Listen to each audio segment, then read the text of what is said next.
উত্তর ২৪ পরগনার বারাসাত হাসনাবাদ রেললাইনে একটি ছোট কিন্তু গুরুত্বপূর্ণ স্টেশন করেয়া কদম্বগাছি। কাজীপাড়া স্টেশন পার হলেই ট্রেন এসে থামে এই স্টেশনে। সমুদ্রপৃষ্ঠ থেকে প্রায় ৯ মিটার উচ্চতায় অবস্থিত এই স্টেশনটিতে রয়েছে দুটি প্ল্যাটফর্ম। এটি কলকাতার শহরতলির রেল ব্যবস্থার একটি অংশ, যা পরিচালনা করে পূর্ব রেলওয়ে। প্রতিদিন অসংখ্য মানুষ এই স্টেশন থেকে যাতায়াত করেন, কাজের জন্য, পড়াশোনার জন্য অথবা শহরের পথে। কিন্তু প্রশ্নটা হল, এই স্টেশনের নাম করেয়া কদম্বগাছি কেন? এই নামকরণের সুনির্দিষ্ট ইতিহাস স্পষ্টভাবে কোথাও পাওয়া যায় না। স্থানীয় ইতিহাস খুঁজতে গিয়ে কিছু তথ্য পাওয়া গেলেও তার সত্যতা নিয়ে যথেষ্ট সন্দেহ রয়ে যায়। তবে অনুসন্ধান করলে একটি সম্ভাব্য ব্যাখ্যা সামনে আসে। কদম্বগাছি নামটি আসলে দুটি স্থানীয় নামের মিলিত রূপ, করেয়া এবং কদম্বগাছি।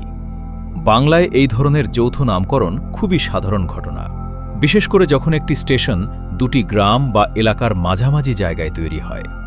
কদম্ব হল একটি গাছ, কদম্ব গাছ। বর্ষাকালে এই গাছে ফোটে গোলাকার সুন্দর ফুল। গ্রামীণ বাংলার সংস্কৃতিতে এই গাছের উল্লেখ বহু পুরনো।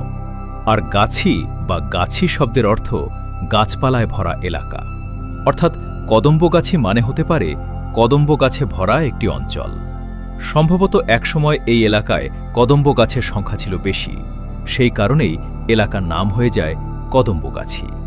আর করেয়া নামটি সম্ভবত কোনো প্রাচীন গ্রাম অথবা কোনো ব্যক্তিনির্ভর নাম থেকে এসেছে। গ্রামীণ বাংলায় এ ধরনের নামকরণ খুবই সাধারণ।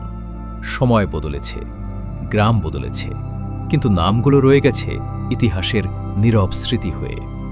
আজকের দিনে করেয়া কদম্বগাছি স্টেশন শুধু একটি রেল স্টেশন নয়, এটি এই অঞ্চলের মানুষের দৈনন্দিন জীবনের একটি গুরুত্বপূর্ণ অংশ।